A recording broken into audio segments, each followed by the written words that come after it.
पहाड़ों पे लगातार हो रही बारिश का असर अब वाराणसी, चंदौली, मिर्जापुर में दिखाई दे रहा है। इस समय हम मौजूद हैं चंदौली और बनारस का ये बॉर्डर है, बहादुरपुर गांव पड़ता है। एक बार ये तस्वीरों में दिखाएंगे।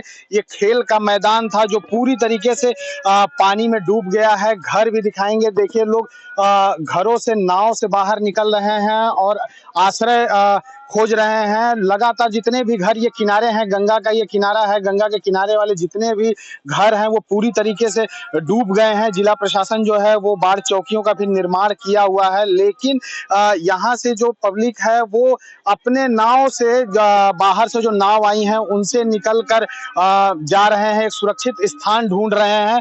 हालांकि मुख्यमंत्री लगातार अपने मंत्रियों को और अधिकारियों को ये निर्देशित कर रहे हैं कि जो भी बाढ़ में फंसे लोग हैं उनको बाहर निकाला जाए और समुचित जो व्यवस्थाएं हैं वो कराई जाए। एक दूर लड़का है, आपको दिखाएं कि वो कितना पानी में पूरी तरीके से डूबा हुआ है, कमर भर पानी है। लेकिन और एक महिला भी जो है वो अपने घर से बाहर निकल रही हैं पूरे पानी से बाहर। ये जो लोग हैं, ये गंगा का किनारा है, यहाँ से लगभग 1 किलोमीटर की दूरी पर गंगा नदी बह रही है। इस समय जो बारिश पहाड़ों पे हो रही है और पूर्वांचल में जो बारिश हो रही है उसका अच्छा खासा असर देखने को मिल रहा है। पूरा जो गांव है वो जलमग्न हो गया। हमारे साथ गांव के प्रधान हैं, इनसे एक बार बात करेंगे और ये जानेंगे किस तरीके की व्यवस्था जो है वो यहाँ कराई गई है और क्या अधिकारियों की तरफ से मदद मिल रहा है। एक बार जानेंगे। प्रधान जी, बाढ़ का असर तो इस गांव में काफी देखने को मिल रहा है। जिला प्रशासन की तरफ से क्या व्यवस्था कराई गई है और आप जो यहाँ के लोग हैं उनके लिए क्या व्यवस्था कर रहे हैं? ये जो प्राकृतिक आपदा आई है उसके लिए हम अपने लोगों के साथ कंधे से कंधा मिला के खड़े हैं और सरकारी बाढ़ राहत शिविर बनाया गया है हमारे यहाँ कंपोजिट विद्यालय में। वहाँ लोगों के रहने की, खाने की व्यवस्था प्रशासन द्वारा की गई है। अभी 100-150 लोग वहाँ पहुँचे भी हैं।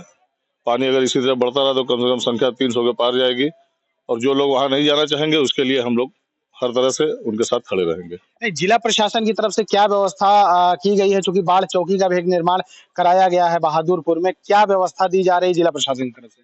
जिला प्रशासन की तरफ से वहाँ पे उन लोगों के लिए रहने की व्यवस्था की गई है, खाने की व्यवस्था की गई है। जो लोग घर में से अपना सामान वामान निकालना चाहते हैं उनके लिए नाव की व्यवस्था की गई है। यही सारी अभी तक तो यही व्यवस्था है।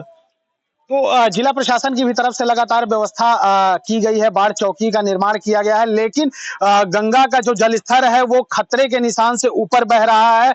1978 में 48 साल पहले जो है वो बाढ़ आई थी, उसका डर अब लोगों को सता रहा है क्योंकि लगातार जो गंगा का जलस्तर है वो बढ़ता जा रहा है। इस समय जो गंगा का जलस्तर है वो 72.3 मीटर तक पहुंच गया है।